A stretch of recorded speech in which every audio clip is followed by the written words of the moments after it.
Beauté et bienvenue au rendez-vous des femmes ambitieuses en quête des réalisations personnelles, telle une mission de vie.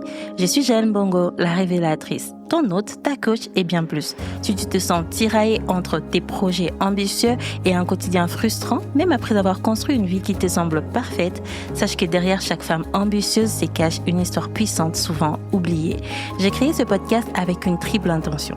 Te révéler comment décoder ta mission de vie grâce à ton histoire personnelle, t'accompagner à transformer ta vision en réalité concrète, finir de tourner en rond malgré ton organisation et tous tes efforts, et enfin t'inspirer à créer une vie selon tes propres termes, celle d'une femme libre, alignée et pleinement épanouie. Si ces mots résonnent en toi, alors crois-moi, tu viens de trouver ton podcast idéal. Abonne-toi et laisse cet épisode devenir ta propre révélation. Bonne écoute! Beauté, boy, malamona, épisode Oyo, bonjour et bienvenue dans cet épisode, l'épisode sur ma boîte à outils personnelle pour créer ma réalité. Tout au long de la semaine dernière, j'ai pris le temps de te parler de comment j'ai réussi à créer ma réalité aujourd'hui. Comment, les gens me regardant de l'extérieur me disent que je rayonne, les personnes qui m'ont connue, qui savaient comment ma vie était partie et où est-ce que je me rends maintenant, me disent comment t'as fait, comment t'as réussi à changer des caps. C'est parce que vraiment j'ai construit une vie qui a du sens pour moi et une vie qui s'appuie sur des outils que je vais utiliser et réutiliser à l'infini. Et je suis vraiment très très OK avec le fait que les outils, les ressources qu'on va avoir vont venir donner de l'élan, de l'accélération, de l'expansion, un cadre à ce qu'on fait. Mais je suis pour les outils qu'on a expérimentés soi-même, qu'on a fait évoluer avec nous, et pas les outils proposés un peu partout, sur les réseaux, sur Pinterest, sur Etsy, bref, les outils dev perso sont très très bien, mais s'il n'y a pas un cadre, il n'y a pas un objectif, il n'y a pas une intention claire, ces outils-là peuvent plus perdre qu'autre chose.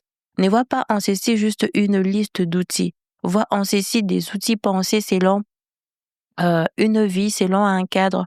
Et si cela résonne avec toi, volontiers adopte mes outils. Mais si cela ne résonne pas avec toi, cherche des outils qui vont résonner avec toi, avec ta vie, le style et le cadre de vie que tu veux vivre. Je ne suis pas ici en train de te proposer une liste que tu vas adopter de demain. Je suis en train de te présenter une façon de faire pour que tu t'en inspires et que tu puisses créer ta boîte à outils personnelle qui conviendra et qui convergera avec la vie que tu veux vivre et créer.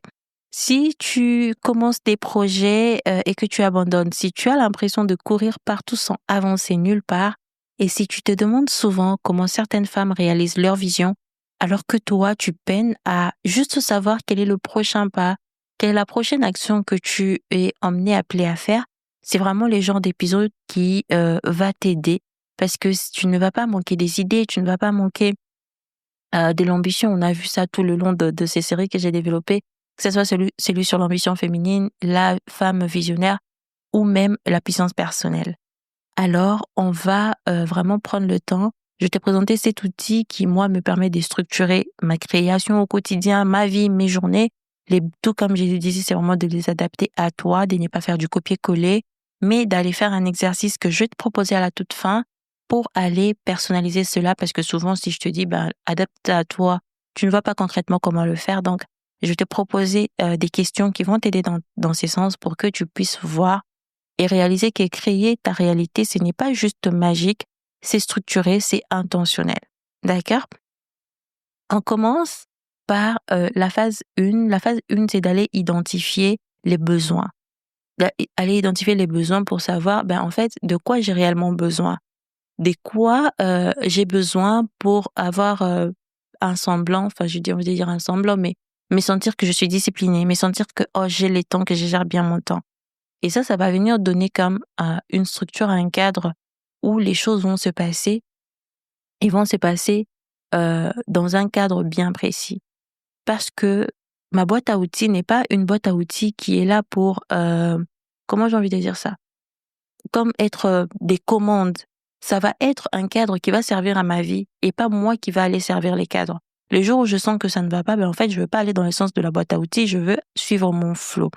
Prends des notes si tu veux, mais surtout écoute avec intention de repérer ce qui résonne le plus avec toi Parce que l'objectif, comme j'ai dit, ce n'est pas de tout appliquer demain, mais d'expérimenter au moins un outil cette semaine. Le premier outil qui m'aide énormément, c'est celui d'avoir les journées thématiques. Les journées thématiques, c'est quoi? C'est que chaque jour de la semaine a un thème spécifique. Pas 1000 choses à faire en même temps, un seul domaine sur lequel mon cerveau va se concentrer. Pourquoi ça change tout? Parce que mon cerveau va fonctionner mieux en faisant du monotâche. On le sait aujourd'hui que même quand on émulsifie, même quand on aime carburer à plusieurs choses à la fois, les cerveaux est efficace en faisant qu'une seule chose à la fois. Quand tu passes d'un mode à un autre, d'une tâche à une autre, les cerveaux n'est pas efficace dans ces sens-là. Et les journées thématiques viennent vraiment éliminer ce problème-là de plusieurs tâches. Moi, par exemple, j'ai des journées thématiques, mais c'est pas que dans le pro. C'est aussi dans le perso, vraiment dans ma vie de tous les jours. De toute façon, moi, je sépare plus le pro du perso. Le lundi, ça va vraiment être la journée où je vais être focus sur la planification. Je vais planifier la semaine, je vais un peu prendre du recul sur ce qui s'est passé sur la semaine précédente, aller planifier quelles vont être mes actions, mes intentions. Rarement, je travaille très rarement le lundi, dû au fait que j'ai besoin de se prendre ce temps-là pour planifier. Ça va aussi être le temps où je vais faire une reset routine complète au niveau de la maison, euh, changer des draps, changer les linges de maison, nettoyer des fonds en comble. Ça, c'est le lundi. Le mardi, ça va être une journée où je travaille en profondeur. Ça va vraiment être une journée où je vais aller faire toutes les tâches qui demandent du jus, qui demandent de la réflexion, qui ne sont pas juste des tâches de routine, mais vraiment des tâches qui vont me demander une concentration. Et en fait, c'est justement parce que le mardi, j'ai besoin de concentration que souvent, je vais mettre les enfants à la garderie parce que j'ai besoin de plus de temps pour finaliser les choses que j'ai à faire. Le mercredi, ça va être ma journée off, ma journée où je suis la plus créative. Je suis née un mercredi, donc voilà, ça je t'expliquerai un jour. Et donc le mercredi, je ne me mets jamais des tâches. Je suis les flots selon ce qui vient et ça va être souvent les jours où je vais avoir des nouvelles idées qui vont popper ou les jours où je vais développer des nouvelles idées. Et si je le sens, ça va être aussi une journée où je vais travailler, mais je ne m'impose pas de tâches. C'est vraiment ma journée créative. Les jeudis, ça va être ma journée opérationnelle. Opérationnel, ça veut dire ça va être des journées où je vais faire les tâches qui demandent le moins d'énergie possible. Ça va être des tâches qui vont être répétitives, mais que vraiment je ne vais pas avoir besoin de plus de réflexion. Par exemple, monter un épisode de podcast, ça me demande pas d'aller réfléchir. Les gestes, j'ai fait plusieurs fois, je sais faire, donc je vais faire. Ça va peut-être être à la maison, peut-être le jour où je vais pouvoir faire le repassage. C'est un geste que j'ai fait sans forcément plus de réflexion. Les vendredis, ça va être une journée où je suis en mode CEO. Comment j'ai envie de dire ça en mode CEO pour que ça te parle vraiment? Ça va être en mode où je veux passer en revue toutes les opérations de mon entreprise, toutes les actions à venir, toutes les choses à mettre en place. Ça va être un peu une journée opérationnelle au final, où je vais vraiment aller passer en revue tout ce qui va être facture, comptabilité, déclaration, les comptes rendus, envoyer les comptes rendus aux clientes. Et aussi, ça va être la journée où je veux passer mes rendez-vous, passer mes appels, souvent.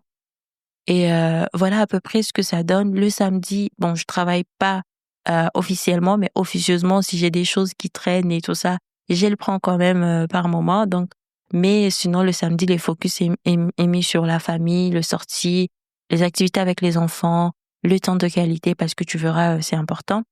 Les dimanches, ça va être le moment où ça va vraiment être focus sur ma foi, les repos, prier un peu plus longtemps que d'habitude, que les prières de 5, 10, 15, 30 minutes chaque jour. Ben là, ça va être un temps où je vais prier un peu plus longtemps. Je vais pouvoir avoir un temps de culte, pouvoir lire, me reposer, chiller un peu. Donc voilà. Les bénéfices dans ça, c'est que ça va permettre de savoir exactement sur quoi je vais me concentrer chaque jour. Mon cerveau va rester focalisé et je ne veux pas me sentir éparpillée.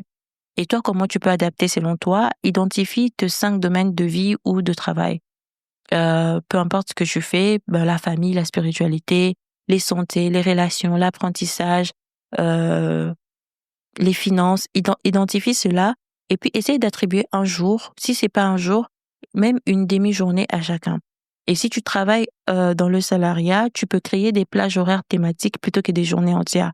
Par exemple, de dire des 6h à 7h30, je vais me concentrer sur tout ce qui va être ma croissance personnelle. De 18h à 20h, je vais le concentrer pour ma famille. De 20h à 22h, je vais le concentrer pour mon projet personnel. Le samedi matin, je vais faire tout ce qui va être les budgets, l'administratif, gérer les courriers, la paperasse. Le samedi après-midi, ça va être le mouvement et la santé, ce qu'on appelle communément les sports. Les dimanches, ça va être peut-être un temps de lecture ou un temps d'aller voir des proches ou aller prendre un verre avec des copines. L'idée, c'est d'avoir des moments dédiés où ton cerveau sait, maintenant, je me concentre sur ça.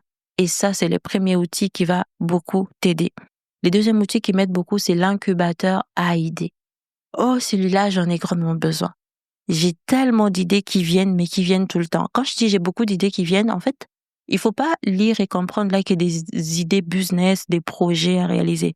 Parfois, ça peut juste être une façon de aménager la maison, une recette que je veux faire, un cadeau que je vais donner à quelqu'un, quelque chose que je veux créer pour moi-même, une idée que je vais développer, une nouvelle philosophie de vie.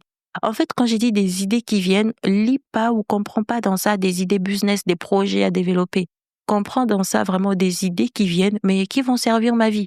Une façon de m'habiller, une façon de me maquiller. Enfin, c'est vraiment des idées qui viennent et je me laisse et je me suis donné l'espace d'accueillir les idées qui viennent sans le perdre, mais de les accueillir sans les exécuter non plus. Pourquoi c'est crucial? Parce que quand une idée arrive, elle demande de l'attention. Si je ne l'accueille pas au bon moment, je vais perdre l'idée. Et plus tard, je vais regretter de dire « Oh, j'avais telle idée, mais ça vient plus en fait. » Et ça, c'est normal parce que le cerveau, il est là pour générer des idées. Le cerveau n'est pas là pour stocker des idées. Donc, le jour où tu as des idées des idées géniales et que tu es en train de te dire « Oh, mais c'est pas grave, je vais m'en souvenir dans 2-3 semaines. » C'est fort probable que ça n'arrive pas. Peut-être que ça t'est déjà arrivé. Tout simplement parce que le cerveau est efficace et excelle pour générer des idées, mais pas pour stocker des idées. Et donc, moi, ça me permet vraiment de capter mes idées quand ça vient et pas les perdre. Mais l'incubateur me permet aussi de ne pas avoir à les exécuter tout de suite pour pas m'éparpiller.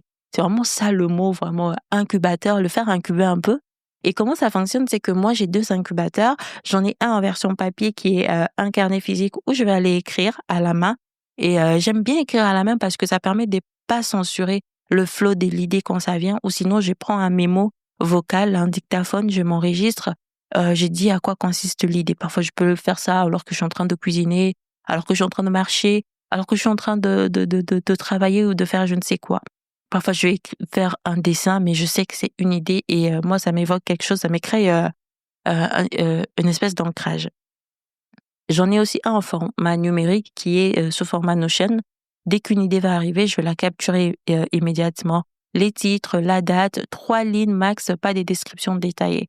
Je vais m'arrêter là, je ne veux pas développer, je ne veux pas aller me dire mais c'est quoi cette idée, ça sort d'où? Je vais juste l'accueillir. Et ensuite, je vais laisser passer une semaine. Ensuite, je vais revenir, souvent le mercredi, je vais revenir sur mon incubateur et un peu trier les idées que j'ai eues dans la semaine. Garder les idées qui me parlent toujours, qui me drive, développer les idées où il y a besoin que je puisse passer à l'action, abandonner les idées dont je n'ai pas besoin, qui résolvent rien, qui étaient peut-être juste dues à un déclencheur, à un événement, mais qui en soi ne me correspondent pas, qui sont pas alignés avec moi. Les bénéfices de faire ça, c'est que je ne perds aucune idée, je ne me laisse pas non plus distraire par toutes les idées qui viennent, au risque de passer du coq à l'âne, de faire 10 000 choses en même temps et ne rien réaliser du tout. Et attention, l'incubateur à idées, vraiment, comme je disais, ce n'est pas quelque chose de pro. Ça concerne tout, absolument tout. Et si toi, tu peux l'adapter, c'est d'écrire ton incubateur dans le format qui te convient. Ça peut être un carnet, ça peut être Notion, Evernote, les notes de ton téléphone, Google Keep, des notes vocales, tableau Pinterest. Enfin, la seule limite, c'est ton imagination. L'important, c'est que ça soit un espace où tu sais, mes idées sont en sécurité ici. Je ne les perds pas, je reviendrai le trier, les exploiter, les développer plus tard. Ça, c'est le deuxième outil. Le troisième outil, c'est d'avoir un process clair qui fait passer ton idée à la réalisation.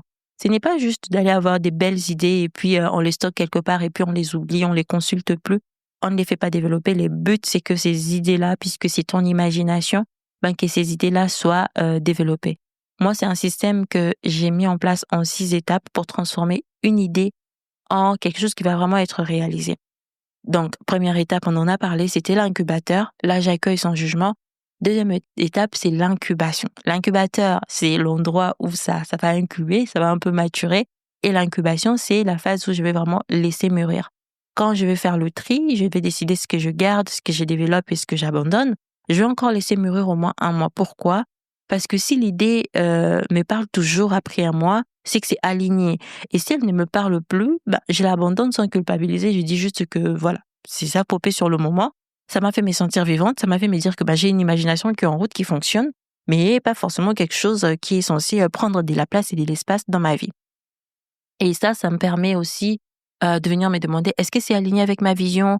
Est-ce que c'est aligné avec ma saison actuelle? Si la réponse est oui, je passe à l'étape 4 qui est l'étape de la planification. Si l'idée est validée, je vais la découper en mini-étapes. Tout va dépendre. Admettons que j'ai eu une idée pour que ça fasse vraiment sens pour toi. Comme ça, tu vas rentrer dans ma tête et dans l'usine à gaz qui se passe dedans. J'étais en train d'échanger, de vouloir faire des cadres, puisque j'ai commencé là à penser mon année 2026, parce que novembre, c'est le mois idéal pour faire ça. Et donc, j'ai acheté des papiers photos, des cadres pour commencer à imprimer.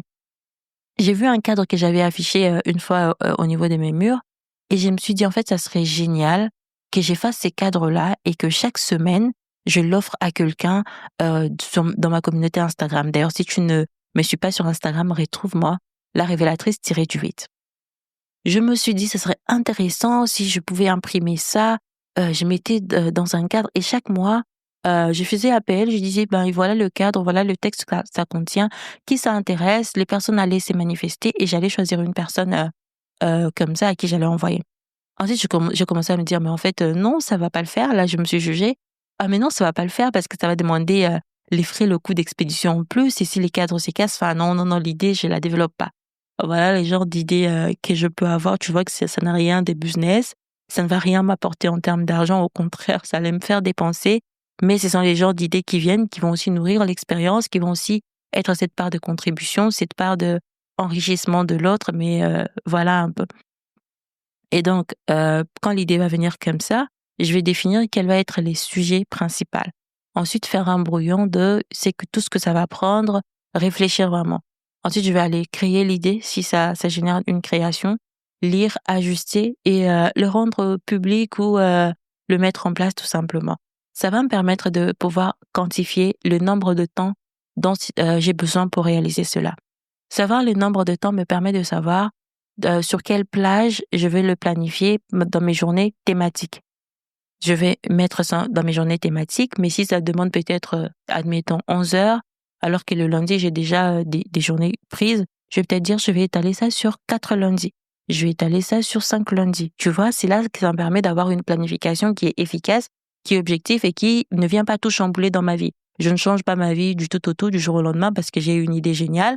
Mon idée va s'incorporer dans le flot de ma journée et c'est ça qui va me permettre de me sentir alignée, avancée, sans me sentir que je suis à la traîne, je suis en retard, que ceci n'avance pas. Ensuite, l'étape 6, c'est rebelote. Une fois qu'on a fait, qu'on saura refaire, on va itérer, on va réitérer pour que ça puisse évoluer avec moi.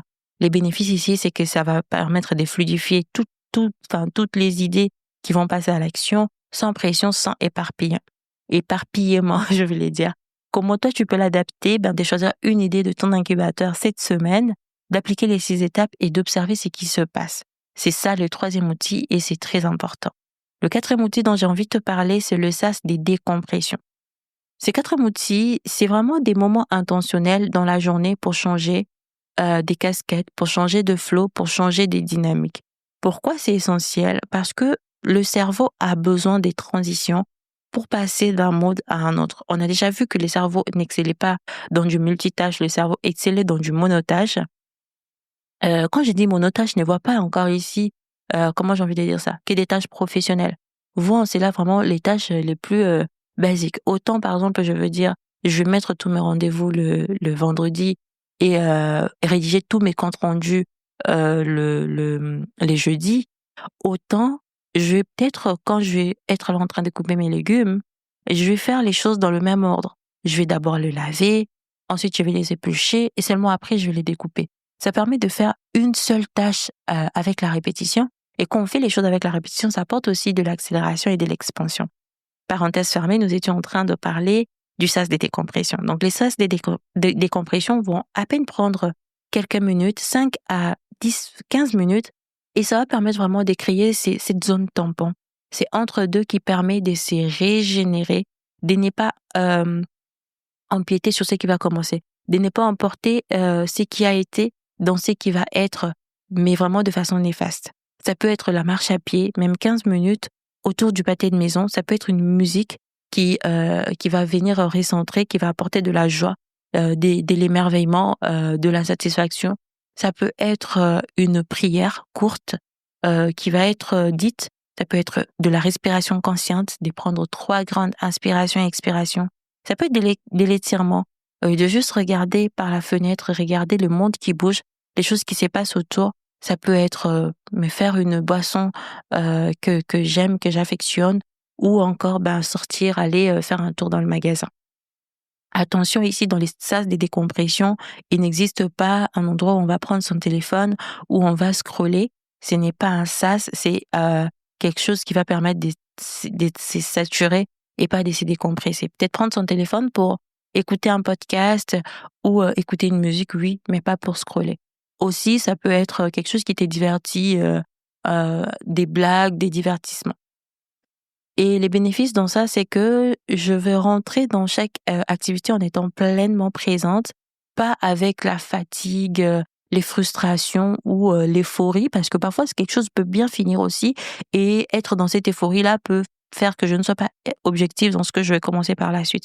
Et donc la zone tampon va vraiment m'aider. D'ailleurs, tu remarqueras, si tu prends un rendez-vous avec moi pour le coaching ou l'accompagnement, j'ai toujours des zones tampons entre 2 rendez-vous parce que je me donne en fait cet espace pour pouvoir accueillir tout ce qui s'est passé dans la réunion qui vient de finir, dans la session qui vient de finir, mais aussi me préparer mentalement, spirituellement pour la réunion qui va commencer. Donc si tu réserves et que tu vois que mes horaires sont un peu décalés, que d'un coup c'était à 25 minutes, et ensuite on passe à 45 minutes, enfin c'est vraiment parce que j'ai besoin d'à peu près 15 à 20 minutes de tampon entre les rendez-vous. Cela dépend des dates des rendez-vous, parce que je sais que mes clientes m'ont parfois fait la remarque, mais tu as des dates qui tombent pas toujours juste, ça va pas toujours être 10 heures juste, 8 heures juste, parfois ça peut être 8h05, 8h25, mais c'est vraiment parce que j'ai besoin de ces sas, des décompressions là. Et c'est ça le 4e outil. Le 5e outil, ça va être des routines et des rituels. Les routines et les rituels, j'en ai parlé dans l'épisode sur de la vision à la réalisation. Je te mettrai ça en note d'épisode pour que tu ailles écouter. Mais les routines, ça va vraiment être des séquences d'actions qui vont me permettre d'accomplir certaines choses pour que ça devienne un réflexe pour moi et que ça vienne soutenir ma vie. Les rituels, ça va être un moment sacré qui va venir vraiment apporter de l'intention et du sens dans ce que je vais faire. Exemple, pour moi, le matin, c'est se réveiller, prendre un peu de temps dans la prière, me préparer les enfants, bouger mon corps, qu'on appelle normalement sport. Et aussi, moi, dans mon rituel du matin, ça va être de prendre vraiment le temps de prier, de méditer, d'écrire ce que je vais méditer, de faire du journaling, de penser ma semaine, de poser non, pas penser ma journée, je vais les dire, de poser mes intentions sur la journée et de prendre ce moment-là de connexion avec Dieu. Tu vois, la différence, c'est que la routine va créer de la fluidité, le rituel va créer du sens. Et voilà à peu près. Il va y avoir plusieurs types de routines. Il va y avoir la routine du matin, les choses que je vais faire toujours dans le même ordre. Comme j'ai dit un peu dans mes journées thématiques, par exemple, ça peut être le réveil, la prière, le journaling, la préparation personnelle, la préparation des enfants, accompagner les enfants, retourner à la maison, le ménage est clair, les sports. Ensuite, la journée va commencer. Parfois je mange pas, ça dépend. La routine du soir, ça va être les bilans de ma journée. Qu'est-ce qui s'est passé? Qu'est-ce que j'ai aimé? Comment je me suis sentie? Combien j'ai dépensé? Qui m'a enseigné? Pour qui et pourquoi je suis reconnaissante? Préparer le lendemain avec une liste de choses à réaliser. Et aussi remplir mon musée des réalisations. C'est cet espace où je vais venir remplir toutes les choses que j'ai réalisées mais qui n'étaient pas mentionnées. Avoir un temps de lecture, la prière et pouvoir dormir. Les routines, par exemple, la création de contenu, ça va être quoi? De faire l'idéation, de laisser les idées émerger, de les capturer.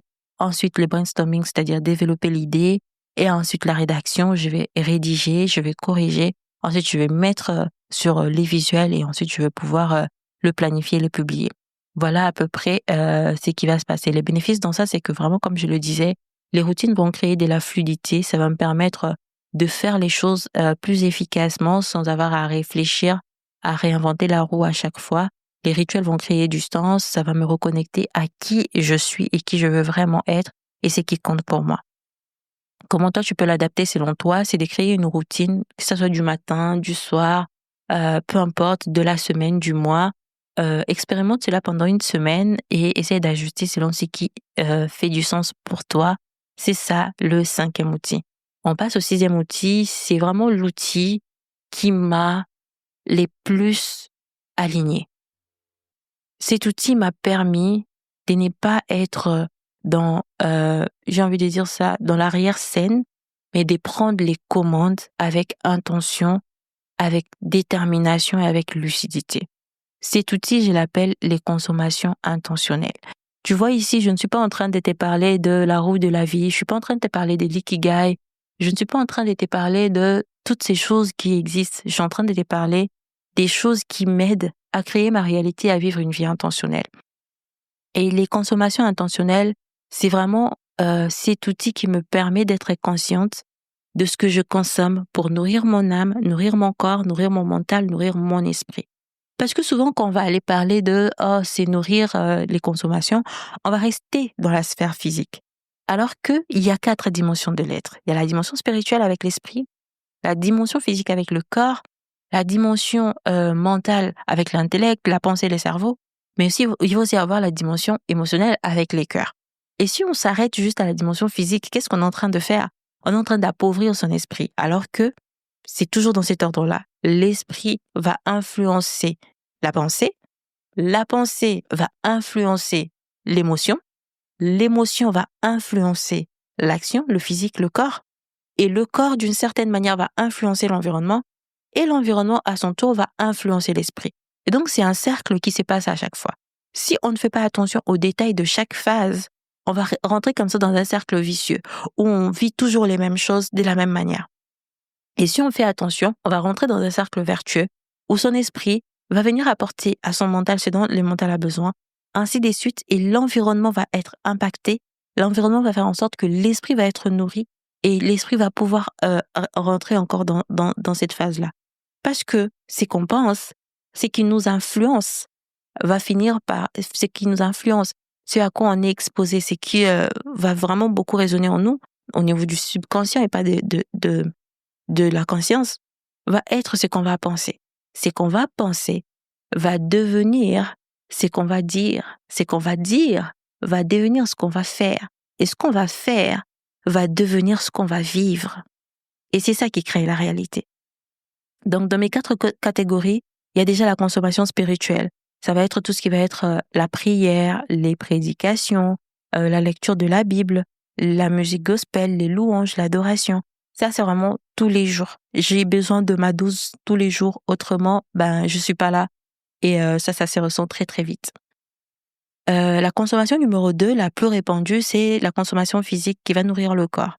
Là, on va beaucoup aller parler de l'alimentation intentionnelle, pas juste remplir le ventre, mais vraiment se nourrir et prendre du plaisir dans son assiette.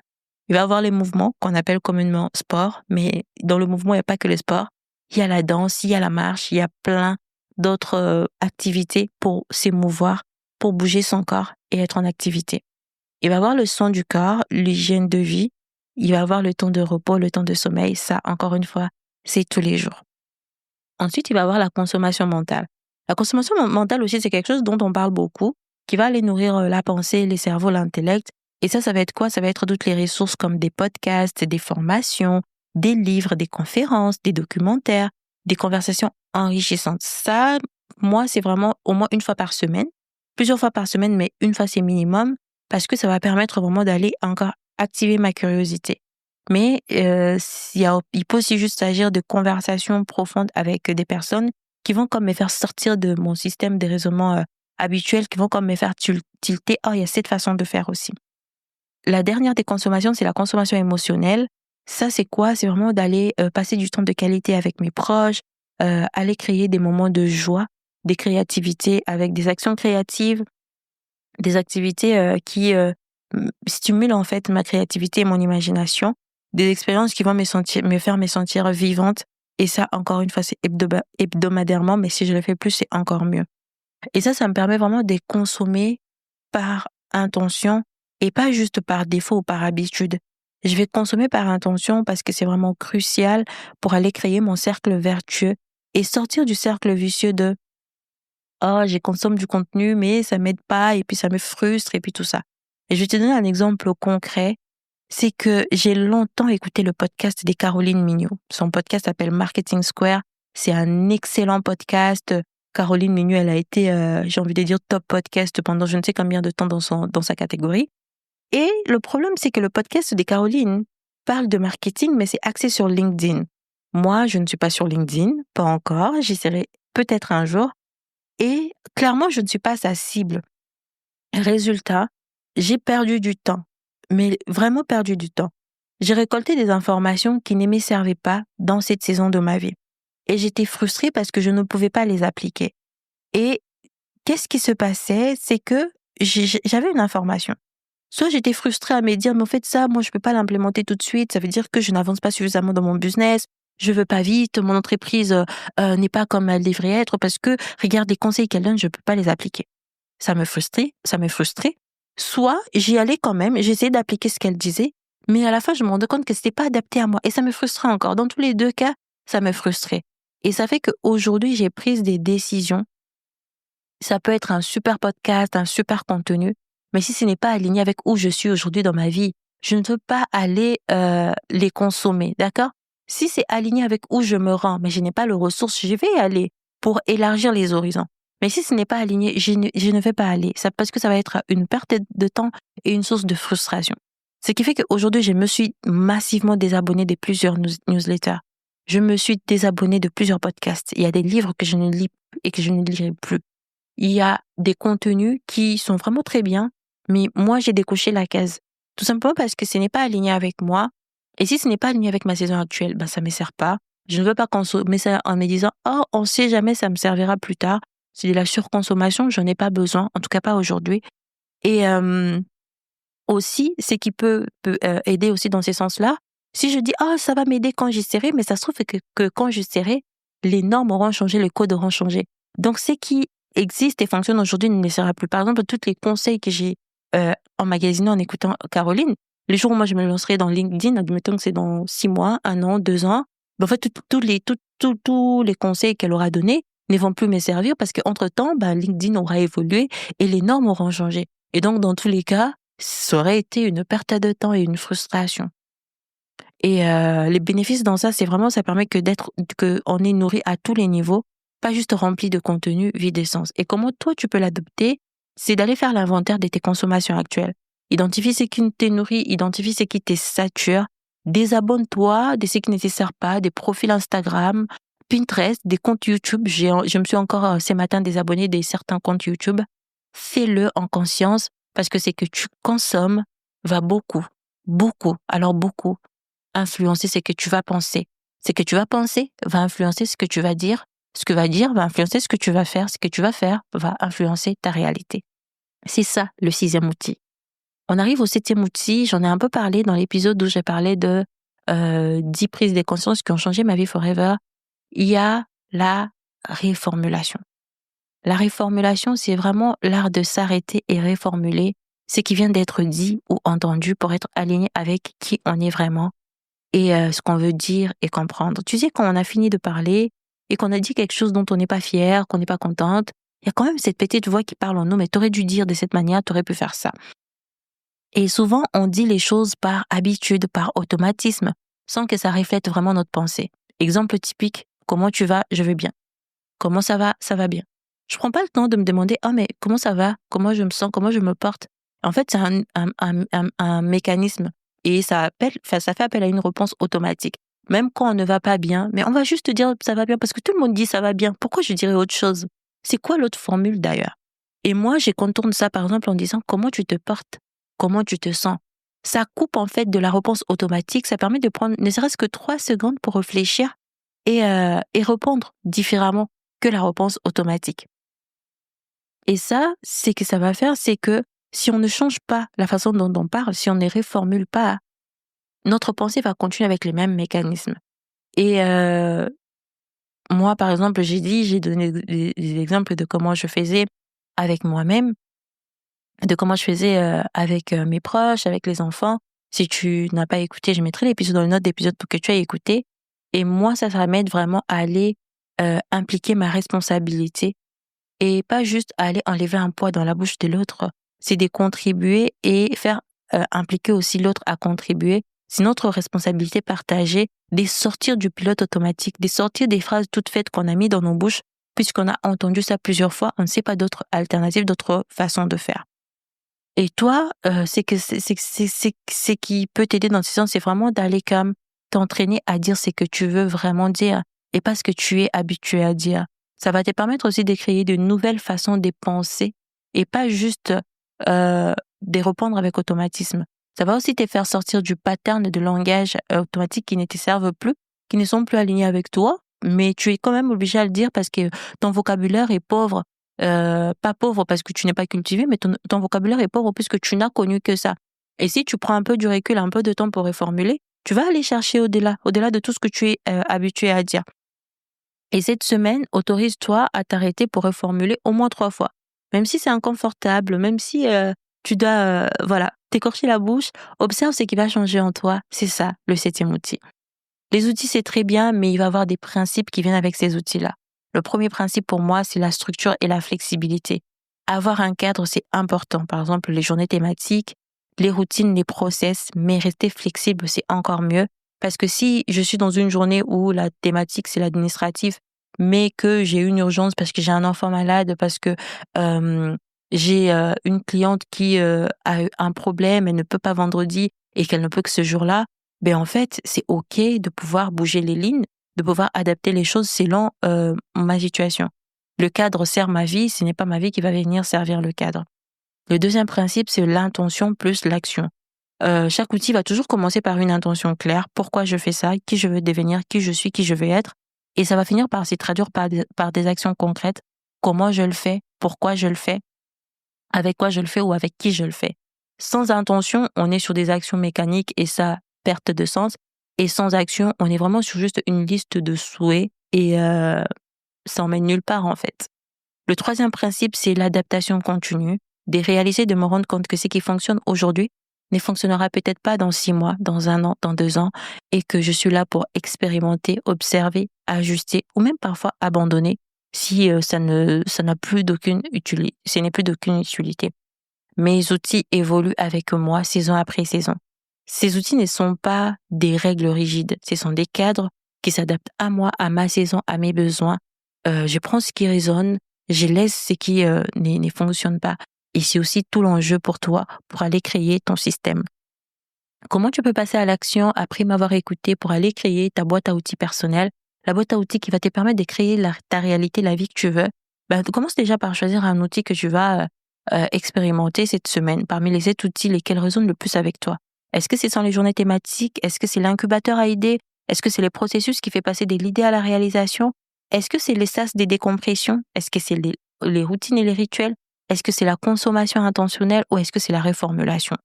Teste, expérimente un seul outil cette semaine. L'objectif, c'est vraiment d'expérimenter, pas juste de tout vouloir faire en même temps.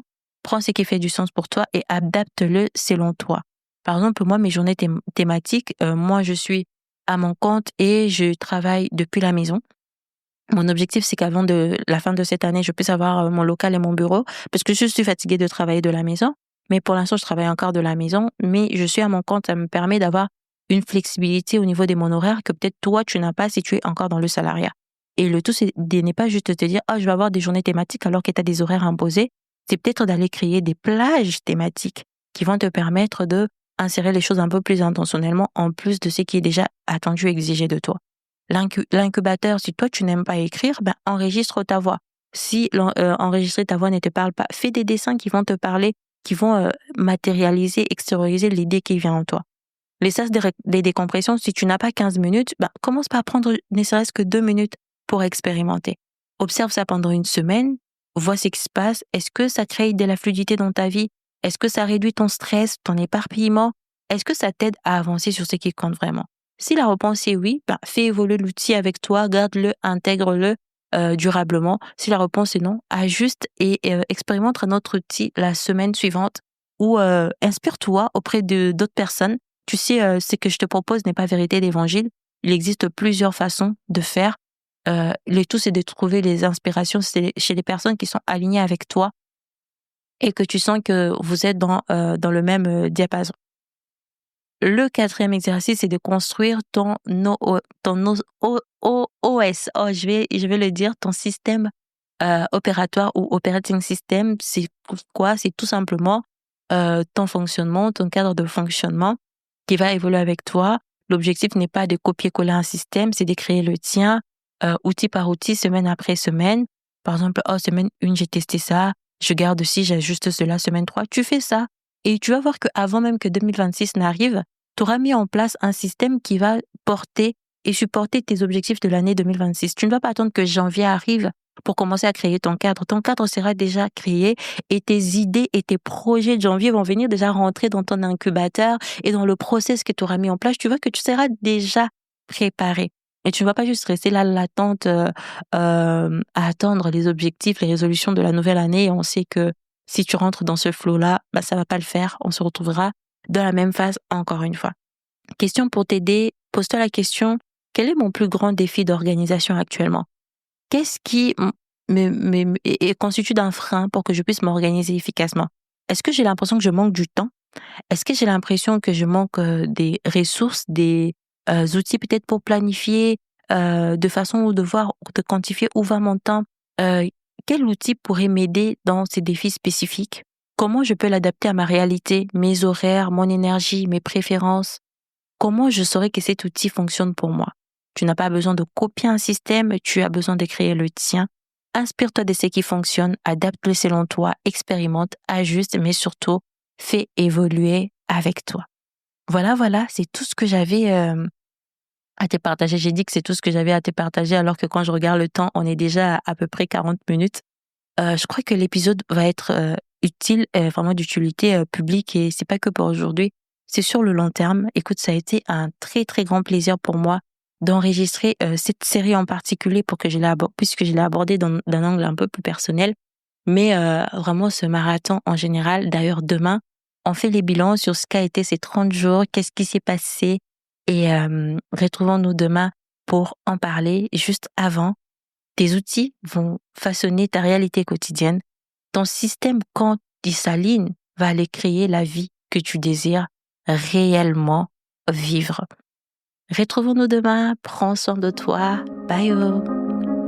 Nous arrivons à la fin de cet épisode, mais ta révélation n'est fait que commencer. Que ce soit une phrase qui t'a touché, une prise de conscience ou la réponse à une question que tu te posais, prends un instant pour laisser cet impact s'installer en toi et rayonner autour de toi. En plus de mes accompagnements et ateliers, tu trouveras dans la description plusieurs ressources pour t'accompagner dans ta réalisation personnelle. Et si cet épisode t'a offert ne serait-ce qu'une petite graine de changement, aide-moi à faire grandir l'impact de telle une mission de vie. Abonne-toi et laisse un avis sur Apple Podcast ou Spotify. Sache que chaque geste compte et permet à d'autres femmes de découvrir qu'elles aussi peuvent créer une vie libre, alignée et épanouie. Et ça, c'est grâce à toi, ton abonnement, tes écoutes et tes partages. Merci d'être ici.